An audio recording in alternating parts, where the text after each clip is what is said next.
कार्तिक मास का प्रथम अध्याय रसपान करते हैं। नैमिषारण्य तीर्थ में श्री सूत जी ने 88,000 शौनक आदि ऋषियों से कहा, अब मैं आपको कार्तिक मास की कथा विस्तार पूर्वक सुनाता हूँ, जिसका श्रवण करने से मनुष्य के सभी पाप नष्ट हो जाते हैं और अंत समय में बैकुंठ धाम की प्राप्ति होती है।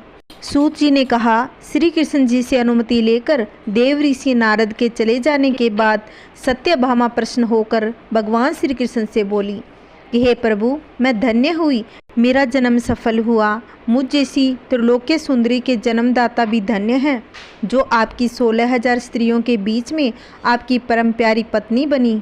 मैंने आपके साथ नारद जी को वह कल्प वृक्ष आदि पुरुष विधि पूर्वक दान में दिया, परंतु वही कल्प वृक्ष मेरे घर लहराया करता है। यह बात मृत्युलोक में किसी स्त्री को ज्ञात नहीं। हे त्रिलोकीनाथ, मैं आपसे कुछ पूछने की इच्छुक हूँ। आप मुझे कृपा कर कार्तिक महात्म्य की कथा विस्तार पूर्वक सुनाइए, जिसको सुनकर मेरा हित हो और जिसके करने से कल्प पर्यंत भी आप मुझसे विमुख न हो। सूत जी आगे बोले, सत्यभामा के ऐसे वचन सुनकर श्री कृष्ण ने हंसते हुए सत्यभामा का हाथ पकड़ा और अपने सेवकों को वहीं रुकने के लिए कहकर विलास युक्त अपनी पत्नी को कल्प वृक्ष के नीचे ले गए। फिर हंसकर बोले, हे प्रिय, 16,000 रानियों में से तुम मुझे प्राणों के समान प्यारी हो। तुम्हारे लिए मैंने इंद्र एवं देवताओं से विरोध किया था। हे कांते, जो बात तुमने मुझसे पूछी है उसे सुनो। एक दिन मैंने तुम्हारी इच्छा पूर्ति के लिए गरुड़ पर सवार होकर इंद्रलोक जाकर कल्प वृक्ष मांगा। इंद्र द्वारा मना किए जाने पर इंद्र एवं गरुड़ में घोर संग्राम हुआ और गोलोक में भी गरुड़ जी गौओं से युद्ध किया। गरुड़ की चोंच की चोट से अनेक कान एवं पूंछ कटकर गिरने लगे, जिसे 3 वस्तुएं उत्पन्न हुई। कान से तंबाकू, पूंछ से गोभी और रतन से मेहंदी बनी। इन तीनों को प्रयोग करने वाले को मोक्ष नहीं मिलता। तब गौ ने भी क्रोधित होकर गरुड़ पर वार किया, जिससे उनके 3 पंख टूटकर गिर गए और इनके पहले के नीलकंठ, दूसरे से मोर, तीसरे से चकवाचक भी उत्पन्न हुए।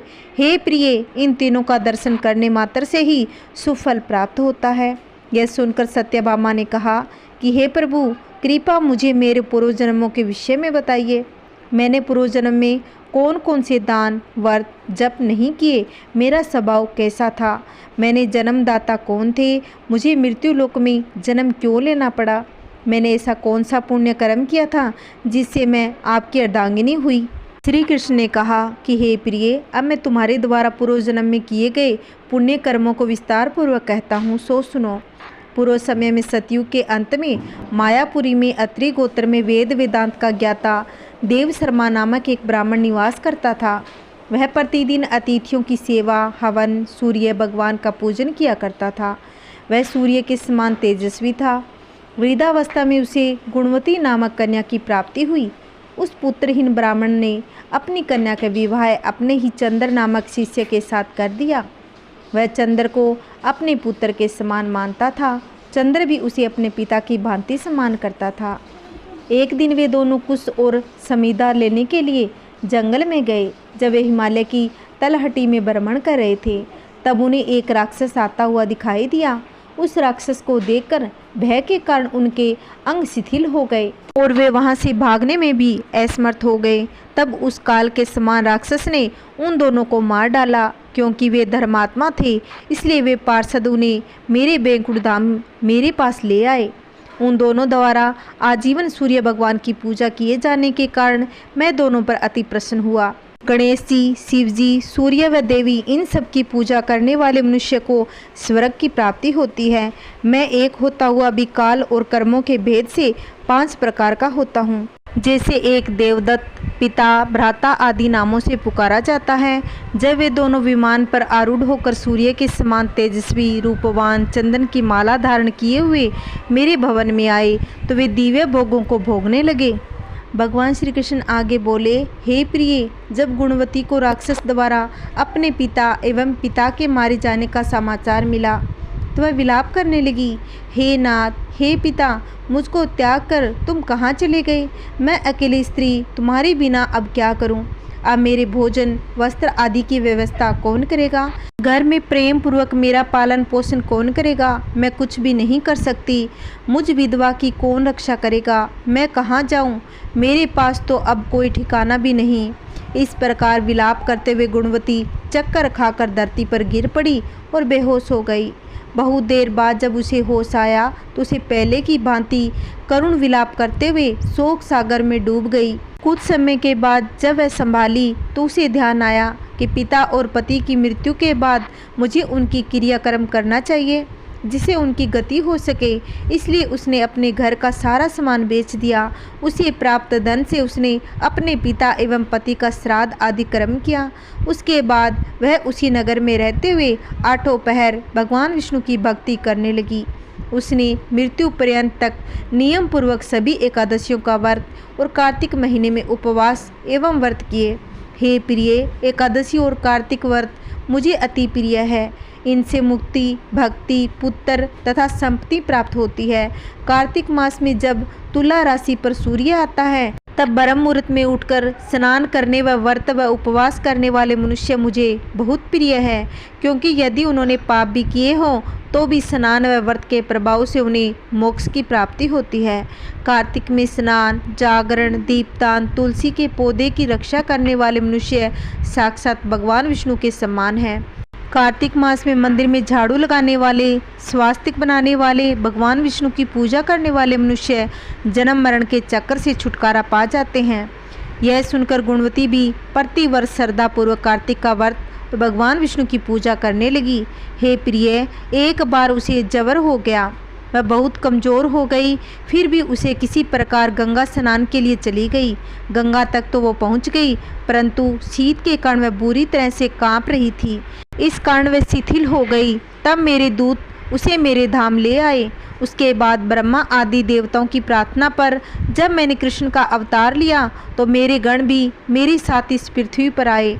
जो इस समय यादव है, तुम्हारे पिता पुनर्जन्म में देव शर्मा थे, इस समय स्त्राजित है। पूर्व जन्म में चंद्र शर्मा जो तुम्हारा पति था वह डाकू है, और हे देवी, तू ही वह गुणवती है। कार्तिक व्रत के प्रभाव के कारण ही तो मेरी अर्धांगिनी हुई।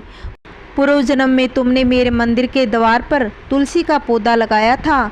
इस समय वह तेरे महलों के आंगन में कल्प वृक्ष के रूप में विद्यमान है।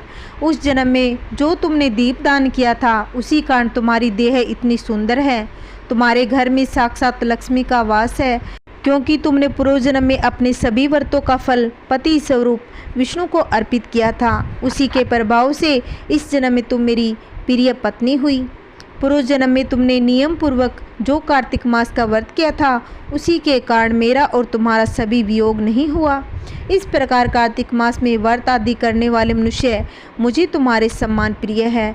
दूसरे जप तप यज्ञ दान आदि करने से प्राप्त फल कार्तिक मास में किए गए व्रत के फल से बहुत थोड़ा होता है, अर्थात कार्तिक मास के व्रतों का 16वां भाग भी नहीं होता। इस प्रकार सत्यभामा भगवान श्री कृष्ण के मुख से अपने पूर्व जन्म के पुण्य का प्रभाव सुनकर बहुत प्रसन्न हुई। आज का हमारा कार्तिक मास का दूसरा अध्याय समाप्त। सत्यभामा ने कहा, हे प्रभु, आप तो सभी काल में व्यापक है और सभी काल आपके आगे एक समान है। फिर यह कार्तिक मास ही सभी मासों में श्रेष्ठ क्यों है? आप सब तिथियों में एकादशी, सभी मासों में कार्तिक मास को ही अपना प्रिय क्यों कहते हो? इसका क्या कारण है? भगवान श्री कृष्ण ने कहा, हे भागिनी, तुमने बहुत अच्छा प्रश्न किया। मैं तुम्हें इसका उत्तर देता हूँ, ध्यानपूर्वक होकर सुनो। इसी प्रकार एक बार महाराज बेन के पुत्र राजा पृथु ने प्रश्न के उत्तर में देव ऋषि नारद से प्रश्न किया था, और जिसका उत्तर देते हुए नारद जी ने उसे कार्तिक मास की महिमा बताते हुए कहा कि हे राजन, एक समय शंख नाम का एक राक्षस बहुत बलवान एवं अत्याचारी हो गया था। उसके अत्याचारों से तीनों लोकों में त्राही त्राही मच गई। उस शंखासुर ने सवर्ण में निवास करने वाले देवताओं पर विजय प्राप्त कर इंद्र आदि देवताओं एवं लोकपालों के अधिकारों को छीन लिया। उससे भयभीत होकर समस्त देवता अपने परिवार के सदस्यों के साथ सुमेरु पर्वत की गुफाओं में बहुत दिनों तक छिपे रहे। उसके बाद वे निश्चित होकर सुमेरु पर्वत की गुफाओं में ही रहने लगे। उधर जब शंखचूड़ को इस बात का पता चला कि देवता आनंदपूर्वक सुमेरु पर्वत की गुफाओं में निवास कर रहे हैं, उसने सोचा कि ऐसी कोई दिव्य शक्ति अवश्य है जिसके प्रभाव से अधिकारहीन यह देवता अभी भी बलवान है। सोचते सोचते वह इस निर्णय पर पहुंचा कि वेद मंत्रों के बल के कारण ही देवता बलवान हो गए हैं। यदि इनसे वेद छीन लिया जाए तो बलहीन हो जाएंगे। ऐसा विचार कर शंखासुर ब्रह्मा जी के सत्यलोक से शीघ्र ही वेदों को हर लाया। उसके द्वारा ले जाए जाते हुए भय से उसके चंगुल से निकल भागे और जल में समा गए। शंखासुर ने वेद मंत्रों तथा बीज मंत्रों को ढूंढते हुए सागर में प्रवेश किया, परंतु न तो उसको वेद मंत्र मिला न ही बीज मंत्र। जब शंखासुर सागर से निराश होकर वापस लौटा तो उस समय ब्रह्मा जी पूजा की सामग्री लेकर सभी देवताओं के साथ भगवान विष्णु की शरण में पहुँचे और भगवान को गहरी निंद्रा से जगाने के लिए गाना बजाने लगे और धूप गंध आदि से बार बार उनका पूजन करने लगे। धूप दीप नैवेद्य आदि अर्पित किए जाने पर भगवान की निंद्रा टूटी और वह देवताओं सहित ब्रह्मा जी को अपना पूजन करते हुए देखकर बहुत प्रसन्न हुए और कहने लगे, मैं आप लोगों के इस कीर्तन एवं मंगल आचरण से बहुत प्रसन्न हूँ। आप अपना अभीष्ट वरदान मांगिए, मैं अवश्य प्रदान करूँगा। जो मनुष्य आश्विन शुक्ल की एकादशी से देव उत्थान एकादशी तक ब्रह्मा मुहूर्त में उठकर मेरी पूजा करेंगे, उन्हें तुम्हारी ही भांति मेरे प्रश्न होने का कारण सुख की प्राप्ति होगी।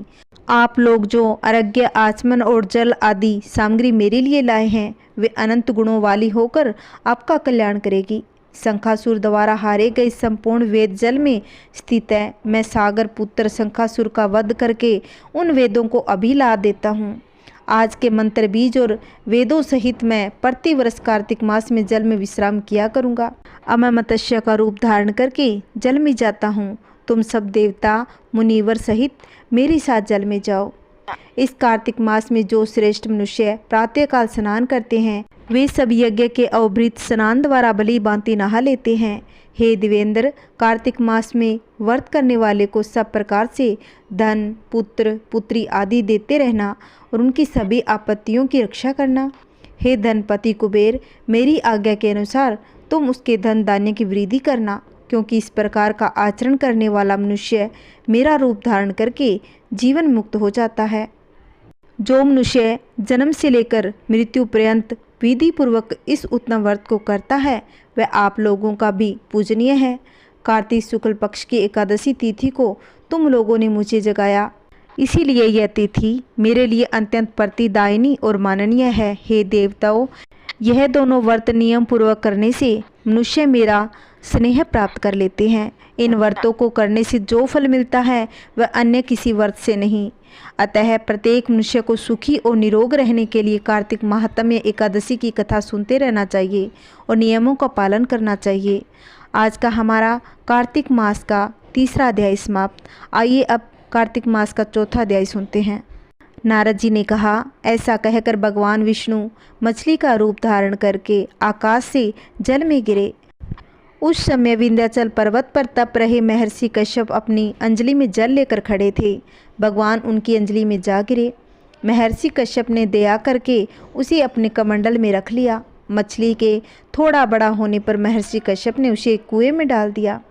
जब वह मछली कुएं में भी न समा सकी तो उन्होंने उसे तालाब में डाल दिया। जब वह तालाब में भी न आ सकी तो उन्होंने उसे समुद्र में डाल दिया। वह मछली वहाँ भी बढ़ने लगी। फिर मत्स्य रूपी भगवान विष्णु ने इस शंखासुर का वध किया और शंखासुर को हाथ में लेकर बद्री वन में आ गए। वहाँ उन्होंने संपूर्ण ऋषियों को बुलाकर इस प्रकार आदेश दिया कि हे मुनिवर, तुम जल के भीतर बिखरे हुए वेद मंत्रों की खोज करो। जितनी जल्दी हो सके उन्हें सागर के जल से बाहर निकाल लाओ। तब मैं देवताओं के साथ प्रयाग में ठहरता हूँ। तब उन तपोबल प्रसन्न महर्षियों ने यज्ञ और बीजों सहित संपूर्ण वेद मंत्रों का उद्धार किया। उनमें से जितने मंत्र जिस ऋषि ने उपलब्ध किए, वही उन बीज मंत्रों का उस दिन से ऋषि माना जाने लगा। तदंतर सब ऋषि एक तरह होकर प्रयाग में गए। वहाँ उन्होंने ब्रह्मा जी सहित भगवान विष्णु को प्राप्त हुए सभी वेद मंत्र समर्पित कर दिए। सभी वेदों को पाकर ब्रह्मा जी बहुत प्रसन्न हुए। उन्होंने देवताओं और ऋषियों के साथ प्रयाग में अश्वमेघ यज्ञ किया। यज्ञ समाप्त होने पर सब देवताओं ने भगवान से निवेदन किया, हे देवादिदेव, हे जगन्नाथ, इस स्थान पर ब्रह्मा जी ने खोए हुए वेदों को पुण्य प्राप्त किया है और हमने भी यहाँ आपके प्रसाद से यज्ञ भाग पाए हैं। यह स्थान पृथ्वी पर सबसे श्रेष्ठ है, पुण्य की वृद्धि करने वाला एवं भोग तथा मोक्ष प्रदान करने वाला है।